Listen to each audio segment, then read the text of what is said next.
3. Bismillahirrahmanirrahim. Assalamualaikum warahmatullahi wabarakatuh.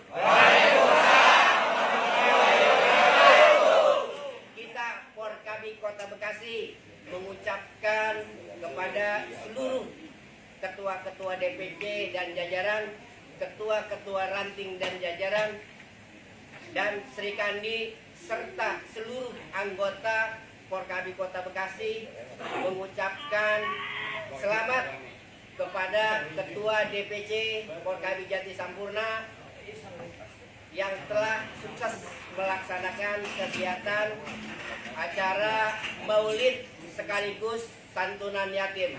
Demikian, terima kasih.